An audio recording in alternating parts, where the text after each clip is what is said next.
What are some basic things that people should start thinking to apply some of the principles if they don't have a chance to talk to you that they could implement in their business? Or what are the kind of the building blocks? Yeah, well, great question. So first of all, you need to know what is your key topic that you want to talk about. And it doesn't really matter what kind of business you own. There's something that you really want to talk about that they should know. And there's also always some sort of intersection that you can think about. So maybe, I mean, for you guys, maybe it's something that you really want to talk about is how to show up in Google, right? So Google and SEO could be one thing. And for me, it's authority marketing. How can you be a thought leader? What are the things that are important about being a thought leader? So there are all these, so that's the main topic that you want to talk about. And you can divide it up in subtopics if you want. And based on top of that, you need to ask yourself a couple of questions. And these questions are basically, so what is something that you completely disagree with in the market? And something that for me is that you shouldn't focus on lead generation. You should also focus on demand generation and being top of mind in the 1 in 8 companies that are on the list when someone makes a selection. So these are the things you need to think about. What has been your journey? What are the things, what are the lessons that you learned that you can share with your audience, with the people, so they can trust you? So I think these are the two main things. What is your main topic and subtopics? What are some questions about these topics that you can answer? And these are often also questions that you get in sales calls or in support calls or after sales or whatever. And if you just list them or talk to the people in your organization, you will have content for, I don't know, at least a year to create. And the way that you can create, I mean, just really easily with your iPhone or whatever you got, right? Make sure that you're in a space that doesn't have a lot of noise in there, and then just record it. And at first it might be a bit hard, right, to answer these questions. So you don't need to use the video if you're not happy yet with it, because you can also create a blog article out of it or a social post with an image or whatever.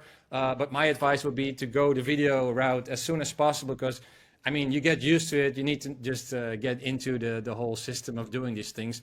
And to be honest, it's really easier as well, because you have so many tools right now that can transcript anything for you. So yeah, it's just setting apart some time to do all these things. And yeah, commit for a couple of months at least, because it's not going to be a silver bullet that will generate anything by tomorrow. But I think it's also back to the question you asked, why should you even invest in something like this in marketing? It takes time. It's just every time it's another drop, another drop, another drop. And at some point, yes, you'll definitely be an authority in your industry. Do you not think that just shooting the raw footage, so to speak, and just posting it is better than editing it and then posting it later? That way people get a true sense of who you are? Yeah, so that's interesting, right? Because there's a whole debate going on in the video space if you need to do the Michael Bay special effects or not. Let's put it that way.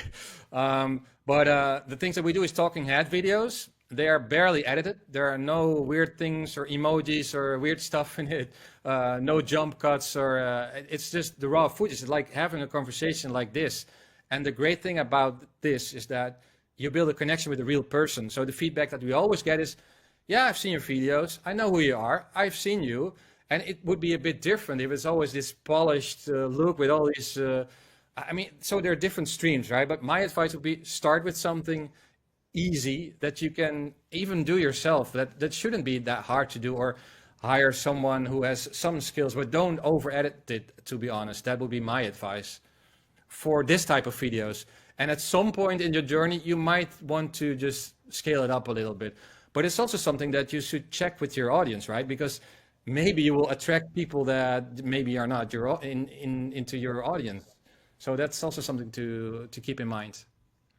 So two things I want to ask you. So first question is, so when people, once they watch this or they have the idea of becoming an authority in their business, is there something you see a lot of businesses, companies do wrong when they say they're doing it? You know, like, oh, I'm doing this. I'm listening to this episode, Authority Marketing, I got it.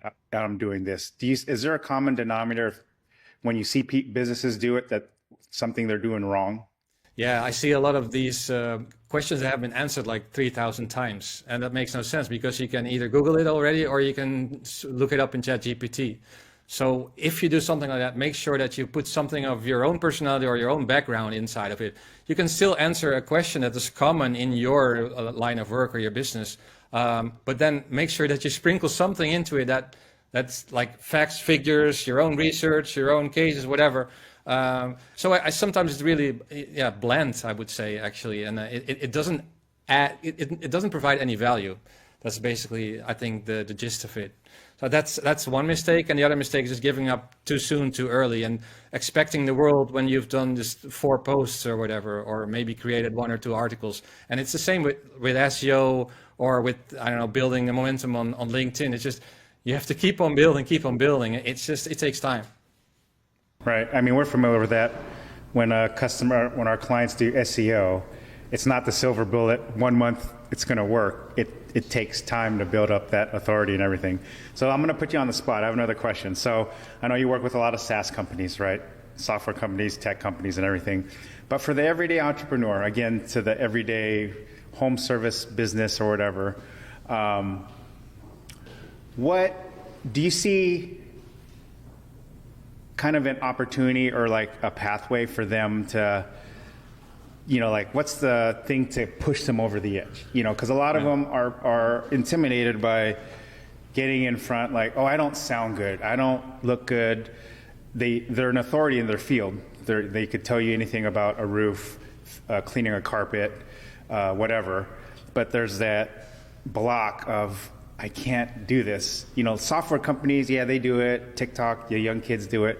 But a 40-year-old, 30-year-old, 50-year-old business person, why would they get in front and do this? Or you talked about doing it simple, but even the simplest thing to get someone out of their shell is really intimidating. What could you say to those people right now? Yeah.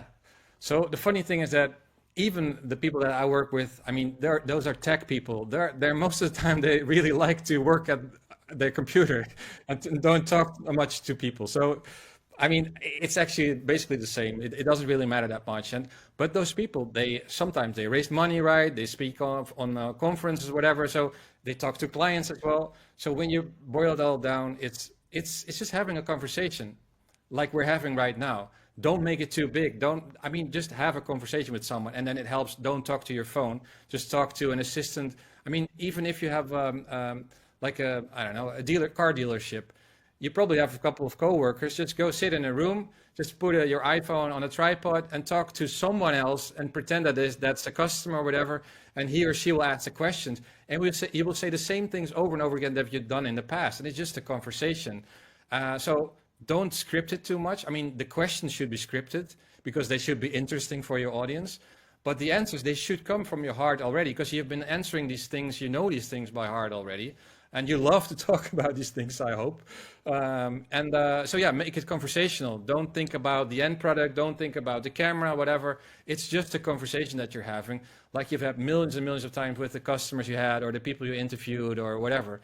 So I think just make it small. And then don't worry about the end result, because seriously, I've had a director of a big SaaS company say to me, get rid of the video that's online right now. I don't like it anymore. And I was like, yeah, it already has 30 likes already and comments. And she's like, okay, keep it up. So it's seeing yourself like this is also sometimes confronting. And one last thing about that is that, as far as I know, all the big Hollywood stars, they don't watch their own movies, they don't watch their own series because they hate looking at themselves. So don't worry about that either.